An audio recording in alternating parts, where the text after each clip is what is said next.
when fired as a rifle.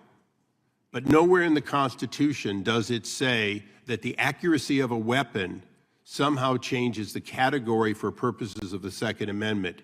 By your saying that a brace is in fact going to limit the ability of somebody to have it, what you are clearly doing is you are making decisions based on your interpretation of behavior and risk and not based on the Constitution. So we look forward to additional dialogue with you. I would appreciate in the future that you really do consider whether or not a yes or no should be answered first before you go on with what Congress has passed. And with that, I yield back, Mr. Chairman. Gentleman yields back. The gentlelady from Texas is recognized. Thank you very much. Welcome, and thank you very much for your leadership, and congratulations for your appointment. Let me also congratulate and thank the men and women of the ATF who every day are standing on the front lines trying to ensure that the American people are safe. Mr. Director, it is interesting, this query of what your expertise is. The expertise is amongst each. So the folk that they're citing of experts, they want to just throw them out. Let me be very clear. My friends on the other side of the aisle want to abolish the ATF. All the persons that they have cited, sending letters, knowing the rules, being experts, all of them, they want to abolish. Let me just hold up, just to give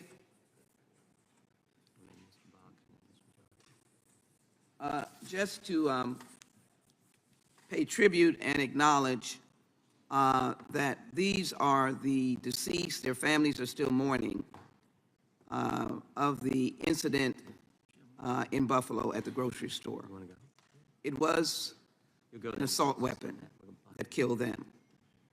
My question to you is just simply a yes or no. You know what an assault weapon is? You've seen one.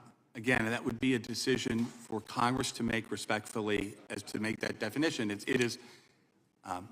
There are numerous different legislative bodies that have taken up that question.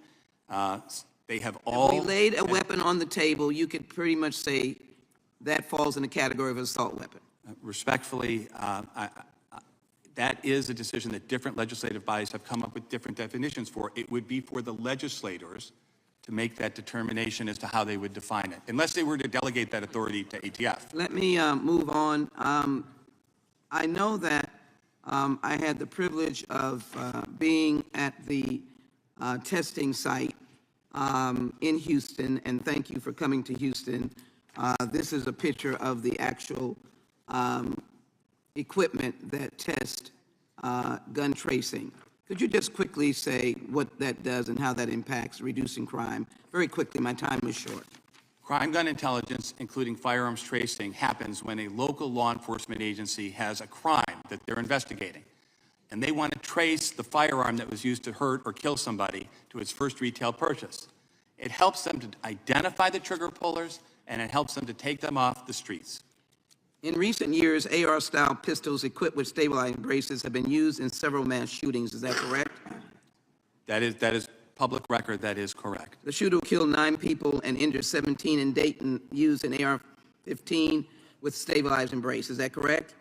My understanding is that is correct. The shooter who killed 10 people, including a police officer in Boulder, Colorado, a Ruger pistol equipped with a tactical brace. Is that correct?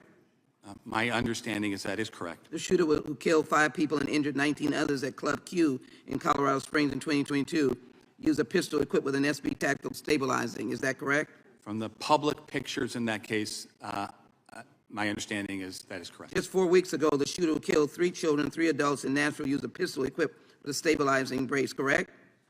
Again, from the public pictures in that case, that is correct. The first stabilizing brace that Alex Bosco submitted to ATF for classification in 2012, the one he claims he originally designed to help his disabled veteran friend shoot a large pistol from the forearm with more control. Did that brace ever make it to market unmodified? My understanding is that that particular product was not ever produced and marketed. And I think I read in Mr. Bosco's testimony that he said that some people were using Mr. Bosco braces said that he in wanted to ways. make sure that he did not have any equipment that would help kill a police officer or kill innocent persons. He did answer that question to me. Does the final rule ban firearms that are equipped with a stabilizing brace? Absolutely not. The rule doesn't ban anything. It imposes the congressionally articulated controls on certain weapons. Thank you. Much has been said about ATF's recent rule regarding stabilizing braces, but I would like to discuss auto sears or switches that turn off. And basically, that rule, can you just give a quick, as I have seconds, and I want to get to another question. Right now, our police officers and communities are facing machine gun fire from automatic conversion devices that turn lawful semi-automatic weapons into unlawful machine guns. It's a very dangerous situation. My next question is, what are you hearing from state and local law enforcement officers about the ATF?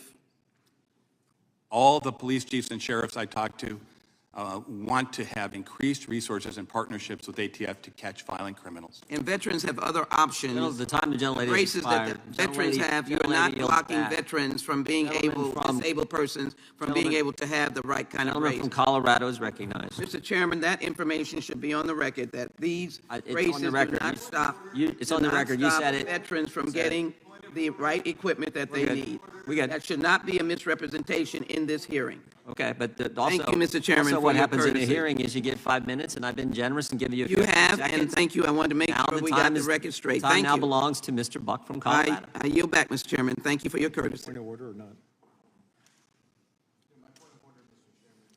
I'm sorry, I didn't hear you over the I'm sorry, from the gentlelady from Texas. yeah, my point of order is, that's a routine feature. That's not a glitch that she accidentally went over. Routinely, and so the point of order is this: how can we make sure everybody adheres to the 5-minute rule, Mr. Chairman? Usually the custom of the committee, I think the custom of the previous chairman is, if you ask a question within your 5 minutes, we will give the witness time to respond, and I've been doing that. Ms. Jackson Lee was very close on whether she got the question at the end of her 5 minutes. We now recognize the gentleman from Colorado for 5 minutes. When you lay it right, you slay it right.